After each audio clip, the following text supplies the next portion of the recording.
New gun laws in the state are directly linked to the Isla Vista tragedy last May. Tracy Lair joins us live from UC Santa Barbara with a look at the law and reaction from an emergency room doctor who remembers that night.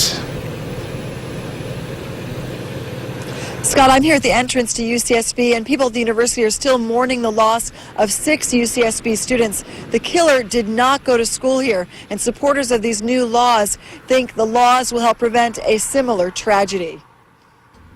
Last year, Elliot Rogers' own mother was disturbed by videos her son posted on YouTube, saying he wanted to punish women for rejecting him and men for having girlfriends. Officers visited his apartment but never went inside. On May 23rd,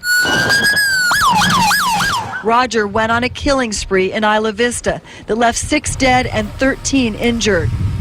I was just working in the emergency room and meeting my own patients, and one of the nurses told me that these people were coming in.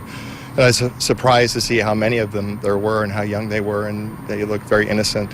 The 22-year-old filmmaker's son slaughtered 3 young men inside his apartment with a knife. Then he shot and killed 2 young women outside a sorority and a young man inside a deli.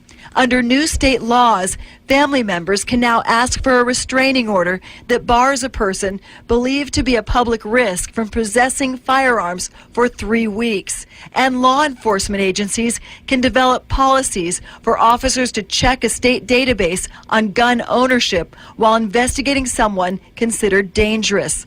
The laws may have prevented half the bloodshed. Supporters say the laws make sense.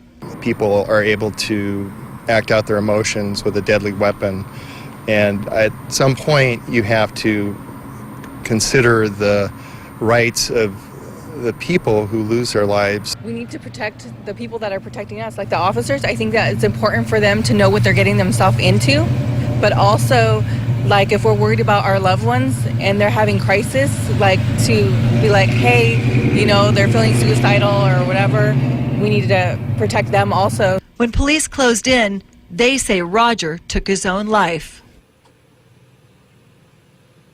And members of the National Rifle Association lobbied against the laws. They don't want to see similar laws taking effect in other states. In Santa Barbara, I'm Tracy Lair. Okay, Tracy.